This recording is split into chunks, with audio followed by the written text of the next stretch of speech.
바울이 복음을 전하면서 당하고 있는 그 당시 에베소에서 고린도 전서를 기록했으니까 복음을 증거하면서 여전히 당하고 있는 그 고난의 목록을 말하고 있습니다. 고린도 전서와 후서에서 바울이 복음을 전하면서 당한 고난의 목록을 5번을 언급하는데 오늘 이 본문이 첫 번째 언급을 하는 본문입니다. 바울이 지금 얼마나 고난을 받고 있습니까? 어떠한 고난을 받고 있습니까?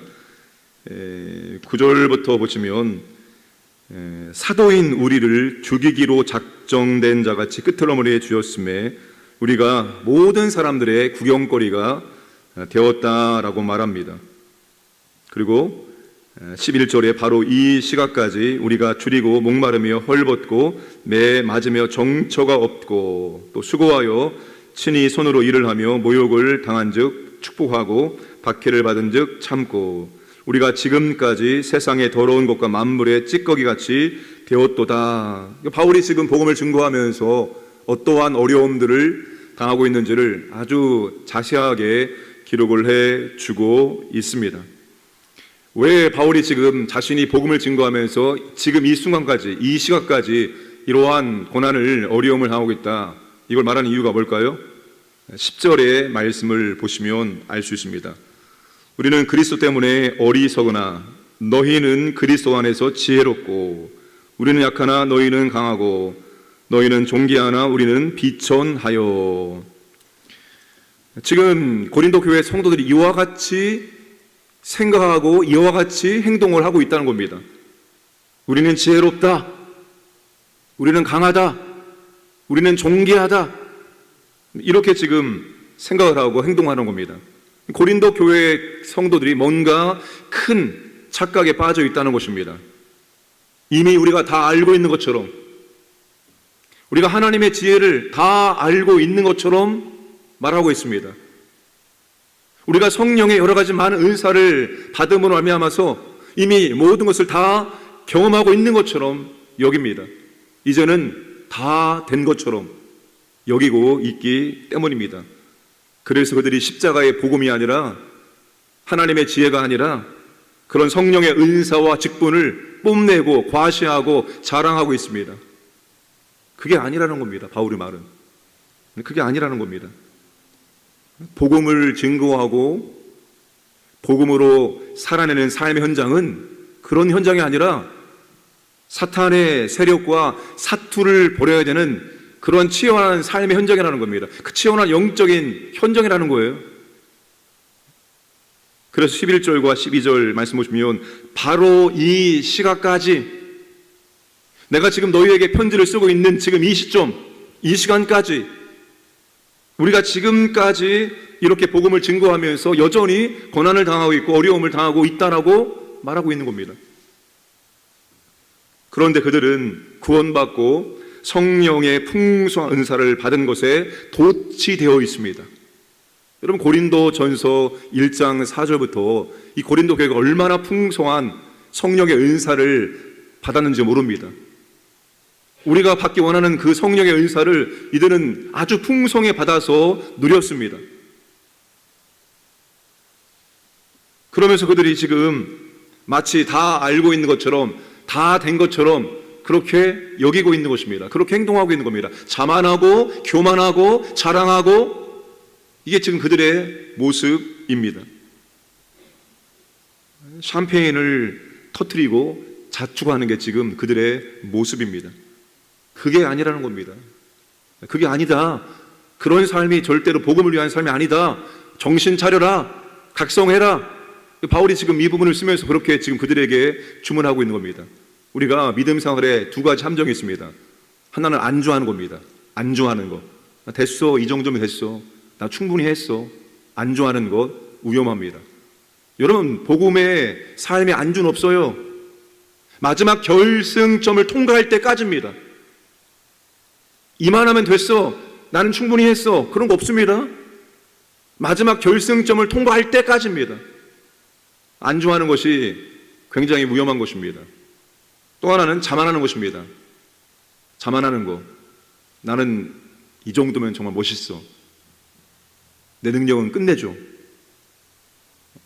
이게 우리가 신앙생활의 두 가지 함정이 될 수 있습니다. 이 두 가지 함정에 지금 고린도 교회 성도들이 다 빠져 있는 겁니다.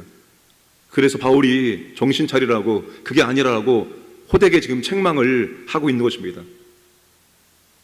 바울이 여러분 왜 이렇게 고린도 교회 성도들에게 정신 차리라고 말할까요? 바울이 지금 어떤 심정으로 그들에게 지금 이렇게 말하고 있을까요? 14절입니다. 우리 14절 말씀을 다 함께 읽겠습니다. 시작. 내가 너희를 부끄럽게 하려고 이것을 쓰는 것이 아니라 오직 너희를 내 사랑하는 자녀같이 권하려 하는 것이라. 15절. 그리스도 안에서 일만 스승이 있으되 아버지는 많지 아니하니 그리스도 예수 안에서 내가 복음으로써 너희를 낳았습니다. 바울이 왜 지금 고린도 교회를 호되게 책망합니까? 왜 권면합니까? 부끄럽게 하기 위해서? 그게 아닙니다. 바울이 이 고린도 교회를 복음으로 낳았기 때문입니다. 고린도 교회 성도들은 바울이 해산의 고통을 통해서 복음으로 낳은 영적인 자녀입니다. 영적인 아들과 딸이에요. 바울은 지금 영적인 부모의 입장으로서 그들에게 지금 말하고 있는 것입니다. 권면하고 있는 거예요.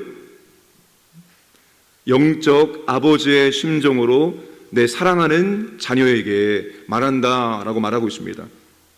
오직 너희를 내 사랑하는 자녀같이 권하려 하는 것이라.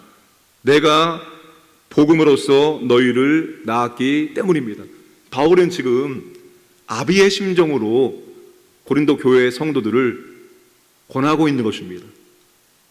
사랑하는 마음으로 지금 권하고 있는 거예요. 그게 아니라 너희들이 이와 같이 믿음의 삶을 살아내야 된다. 사랑하는 마음을 가지고 그들에게 권면을 하고 있는 것입니다. 가정에 자녀가 태어나면 어디에 가정 안에 속하게 되는 거죠? 여러분, 갓난아기가 태어났을 때 가정이라는 울타리 안에 들어가서 아버지와 어머니와 형제, 자매의 사랑과 돌봄과 양육을 받아야지만 건강하게 성장할 수가 있습니다. 교회에 똑같습니다. 우리가 예수님을 영접하면서 성령님이 우리 안에 내주하십니다. 우리 안에 들어오시면서 우리가 영적으로 다시 태어나는 거예요. 하나님의 자녀가 되는 겁니다. 육신의 나이와 상관없습니다. 내가 육신의 나이가 많아도 내가 예수님 영접하는 순간 영적으로 이제 갓난아기로 태어나는 거예요. 그 갓난아기가 건강하게 성장하기 위해서는 가정이라는 울타리, 다시 말하면 영적 가족의 교회라는 울타리 안에 들어와서 영적 부모의 돌봄과 섬김과 사랑과 이런 양육을 통해서 비로소 믿음의 사람으로 성장해 나갈 수 있습니다. 교회는 일만 스승이 필요한 것이 아니라 영적인 아버지와 어머니가 필요한 것입니다. 영적인 아버지와 어머니가 필요한 겁니다. 그 영적인 아버지와 어머니가 고난 속에서도, 역경 속에서도, 어려움 속에서도 믿음의 자녀들을 돌보아 주어야 됩니다. 사랑으로 양육을 해 주어야 돼요. 그럴 때 믿음이 성장할 수가 있습니다. 오늘 우리 시대에 이 영적 아비가 부족하다는 것입니다. 영적 아비가 부족하다는 것이죠. 스승은 많습니다. 얼마나 스승이 많습니까? 교회나 세상이나 스승은, 말로 가르치는 스승은 넘쳐납니다. 너무 많습니다. 이제는 한 사람이 방송을 하는 그런 시대가 되었습니다. 내가 알고 있는 지식을 전 세계 모든 사람에게 얼마든지 다 가르칠 수 있습니다. 근데 영적인 아비와 어미는 부족합니다. 그 한 사람을 위해서 한 영혼이 믿음의 사람으로 잘 성장할 수 있도록 내가 사랑해주고 내가 돌봐주고 내가 양육해주는 영적인 아비는 없다는 거예요. 부족하다는 것입니다. 이게 오늘 교회의 문제입니다. 여러분, 바울은 복음으로 그들을 낳았습니다. 그가 복음으로 낳았기 때문에 끝까지 책임지는 거예요. 고린도 교회가 이런 저런 문제가 있습니다. 이런 문제를 어떻게 합니까? 라고 물어봤을 때 바울이 갈 수 없는 입장이죠. 그러니까 편지를 써서라도 바울이 지금 양육을 하고 있는 것입니다. 끝까지 지금 책임을 지는 거예요. 왜요? 내가 복음으로 나왔기 때문입니다. 나의 영적인 자녀이기 때문입니다. 나의 딸이고 나의 아들이기 때문에 바울은 지금 사랑으로 끝까지 권면하고 있는 것입니다. 이런 영적인 아비의 돌봄과 사랑과 가르침을 통해서 위대한 믿음의 사람이 나오는 것입니다. 디모데는 그냥 나온 것이 절대로 아닙니다. 17절 말씀 보시면, 이로 말미암아 내가 주 안에서 내 사랑하고 신실한 아들 디모데를 너희에게 보내었으니, 내 사랑하고 신실한 아들 디모데라고 말하고 있습니다. 2차 전도 여행에서 두아디라에서 디모데를 만나서 합류하고, 이 디모데가 이제 바울을 따라서 선교 여행을 갑니다. 바울을 통해서 디모데는 말씀을 배우고 바울의 삶을 통해서 믿음의 사역자가 어떠해야 되는지를 디모데는 다 보고 배웠습니다. 바울을 통해서 위대한 디모데라는 사람이 나오게 되었습니다. 바울의 그 돌봄과 섬김과 양육과 이 모든 것을 통해서 믿음의 아들 디모데가 나오게 되었다는 것입니다. 위대한 믿음의 아들은 어느 날 갑자기 하늘에서 뚝 떨어지는 것이 아닙니다. 그 위대한 믿음의 아들과 딸 뒤에는 항상 위대한 영적인 부모가 있습니다. 그 영적인 부모들의 기도와 양육과 돌봄을, 또 삶을 통해서 가르침 받은 사람들이 위대한 믿음의 아들과 믿음의 딸이 될 수가 있습니다. 오늘 저와 여러분들이 일만 스승에 들어가는 것이 아니라 한 명의 영적인 아비와 어미가 되기를 원합니다. 한 영혼을 돌보고 한 영혼이 정말 믿음의 사람으로 세워질 수 있도록 잘 이끌어 줄 수 있는 그런 영적인 아비와 어미가 되기를 원합니다. 바울은 말하고 있습니다. 20절 말씀 보시면 말에 있지 않고 능력에 있다라고 권면을 하고 있습니다. 하나님의 나라는 말에 있지 아니하고 오직 능력에 있습니다. 말에 있지 않고 풍성한 말들, 그게 아니라 능력에 있다는 게 뭐죠? 능력? 엄청난 무슨 은사를 통해서 대단한 능력을 발휘하는 것을 말하는 것이 아닙니다. 질병을 고치고 이런 초자연적 역사를 말하고 있는 능력이 아니에요. 우리가 배운 말씀 그대로 삶 속에서 살아낼 수 있느냐, 말씀대로 살아내는 것이 곧 우리의 능력이라고 말합니다. 하나님 말씀을 들었습니다. 하나님 말씀을 배웠습니다. 그리고 배운 말씀대로 우리의 삶 현장에서 살아내는 게 그리스도인의 능력입니다. 경건의 모양에 있지 않고 경건의 능력에 있는 것입니다. 경건의 모양, 그 경건의 모양이 아니라 우리가 경건의 능력이 있어야 한다고 말합니다.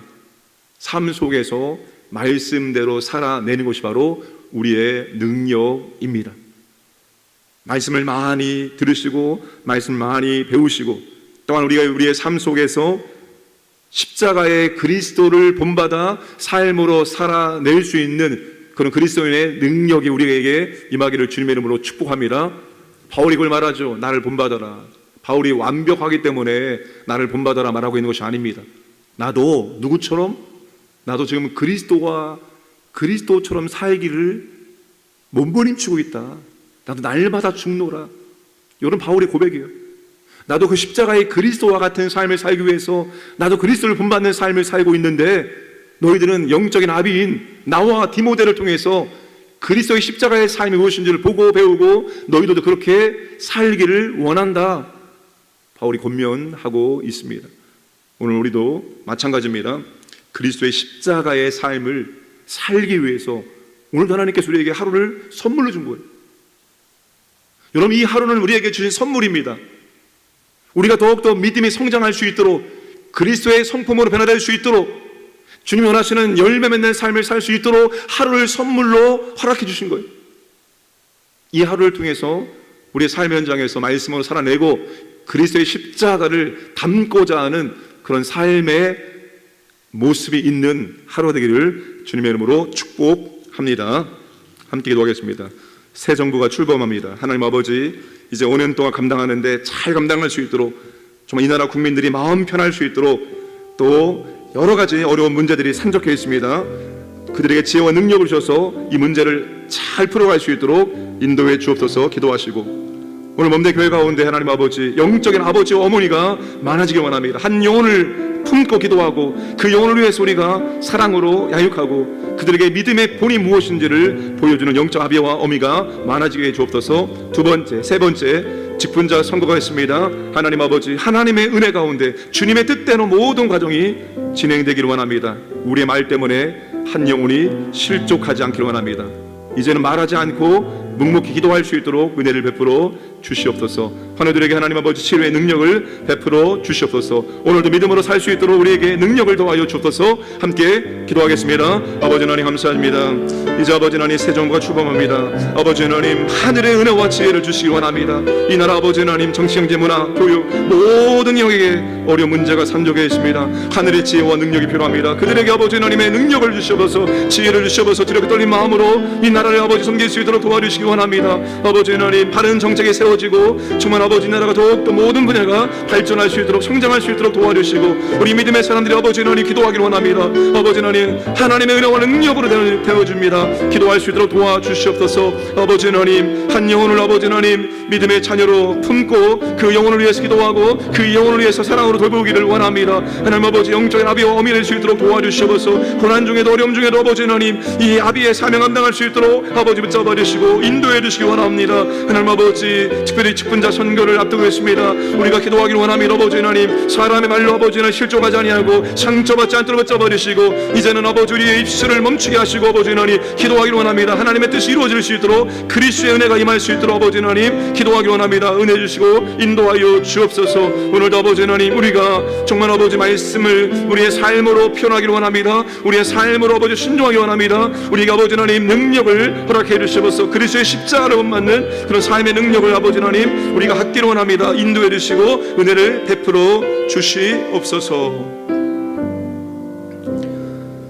사랑의 주님, 우리의 가슴 속에 그리스도의 십자가가 있기를 원합니다.